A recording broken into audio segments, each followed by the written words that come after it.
Entonces, vamos a hablar de la regulación del vaciamiento del estómago.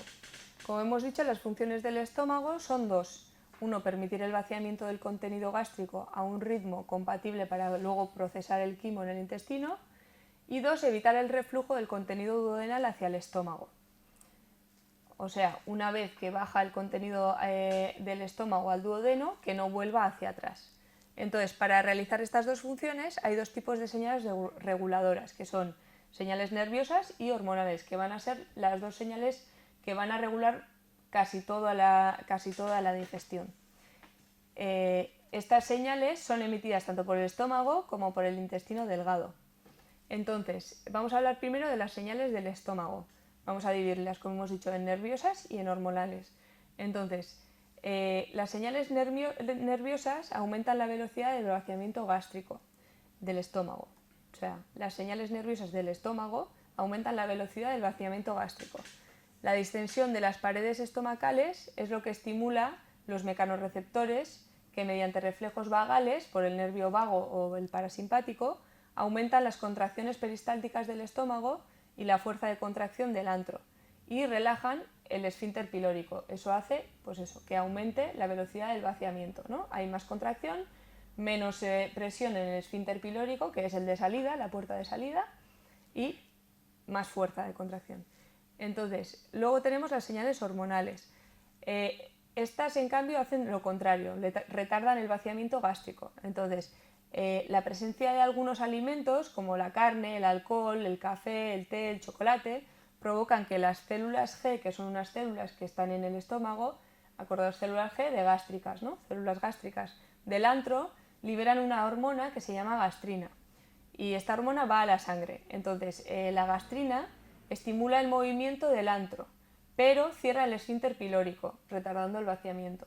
¿Por qué? Porque hemos dicho que todas estas cosas, la carne, el alcohol, el café, el té, el chocolate, son un poquito difíciles de digerir, entonces, bueno, el té no mucho, pero bueno. Entonces lo que hacen es un poquito esperar o retardar el vaciamiento. Luego tenemos las señales del intestino delgado. Estas también las vamos a dividir en señales nerviosas y en hormonales. Entonces, en el caso de las señales del intestino, las señales nerviosas, los receptores, que hay tanto mecanorreceptores como osmorreceptores, como quimiorreceptores, ¿no? Dan lugar a un reflejo, que es un reflejo enterogástrico, o sea, del intestino, entero es intestino y gástrico de gastro, que disminuye la velocidad de vaciamiento. O sea, estos hacen lo contrario. Las señales nerviosas del estómago aumentan el vaciamiento y las señales nerviosas del intestino disminuyen la velocidad de vaciamiento. Entonces, estos receptores se estimulan tanto por el aumento de la distensión del duodeno por la llegada del quimo. Cuando aumenta mucho o se distiende mucho la pared del duodeno, quiere decir que hay mucho alimento para absorber, entonces enlentece el vaciamiento para que vaya menos alimento y le dé más tiempo para poder hacer la digestión. La presencia de irritantes y ácidos en el quimo, si hay irritantes y ácidos, el estómago está preparado, pero el duodeno no, entonces requiere que vaya más despacio para que el duodeno le dé tiempo de crear más moco y poder desacidificar ese quimo, ¿sí? Luego los líquidos hipertónicos o hipotónicos que evitan un flujo excesivamente rápido de estos líquidos porque provocarían trastornos hidroeléctricos, ¿sí? Si está hipertónico quiere decir que tiene muchos solutos y hipotónico es que tiene pocos solutos. Lo que a nosotros nos interesa es que los líquidos sean isotónicos, que sean más o menos neutros. Si tienen demasiado soluto o demasiado poco, lo que nos va a causar es o una deshidratación o una hiperhidratación. Entonces, si estos líquidos llegan al duodeno, lo que el duodeno intenta es que vayan más despacio para que le dé tiempo a regular ese tono, ¿no?, del líquido. Y luego la presencia de proteínas y grasas en el quimo, porque hemos dicho que las proteínas y las grasas son lo último que se digieren, entonces necesitan una velocidad más lenta. Y luego tenemos las señales hormonales, que se secretan por las células de la mucosa del intestino delgado en respuesta a algunos componentes del quimo.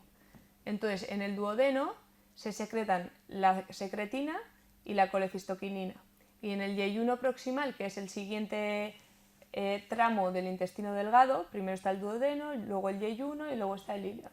Entonces, ahí se secreta el péptido inhibidor gástrico, o PIG, que se le puede llamar. Entonces, estas hormonas van a la sangre e inhiben la fuerza de contracción del antro y aumentan el tono del esfínter pilórico. O sea, lo que hacen es enlentecer el vaciamiento. Los componentes que estimulan la producción de estas hormonas son los ácidos, como hemos dicho. La secretina se libera cuando el pH del duodeno baja de 4,5, que es un pH ácido, y productos de desintegración de las grasas que hacen que aumente la colecistoquinina y el PIG, y entonces enlentece el vaciamiento. ¿Sí?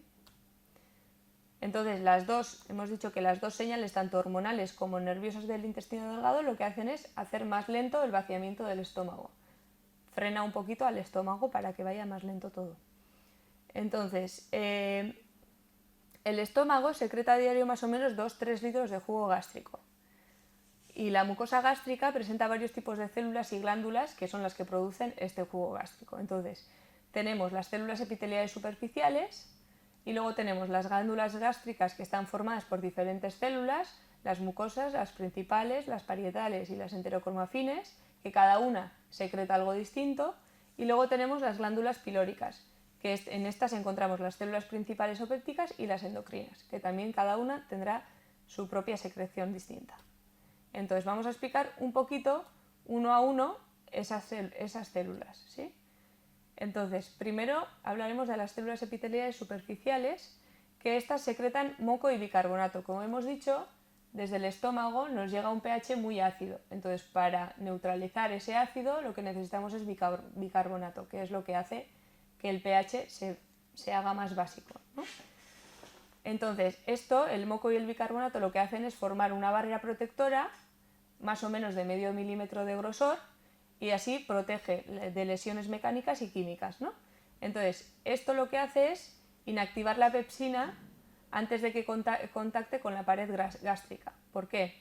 La pepsina es una enzima que secreta el páncreas y que manda al duodeno. ¿Qué pasa? Que la pepsina es muy corrosiva, destruye todo, destruye todas las proteínas, no solo las de los alimentos, sino también las de nuestro propio cuerpo. Entonces, si la pepsina actuara en nuestra pared gástrica, desnaturalizaría, haría de las proteínas, o sea, las destruiría. Entonces, lo que necesitamos es que la pepsina actúe en el alimento, pero que cuando llegue a la pared, si contacta con la pared del intestino, no nos destruya el intestino. Para eso también es para lo que necesitamos el moco y el bicarbonato, porque la pepsina solo actúa en pHs más ácidos.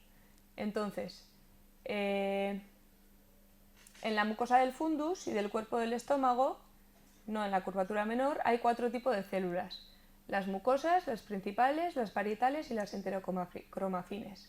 Entonces, las mucosas se encuentran, bueno, como hemos visto aquí en la imagen, aquí podéis ver una glándula, ¿no? Más o menos. Tenemos la mucosa, la lámina propia, la muscularis mucosa, la submucosa, la muscular y la serosa, que son las capas de la pared. Y aquí el epitelio superficial.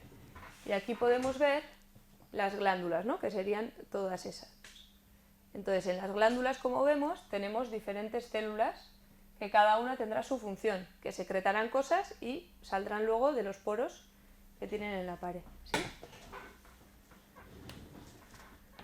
Entonces, las células mucosas se sitúan en el cuello de la glándula y secretan un moco distinto a las células epiteliales superficiales. Es un moco con componente distinto.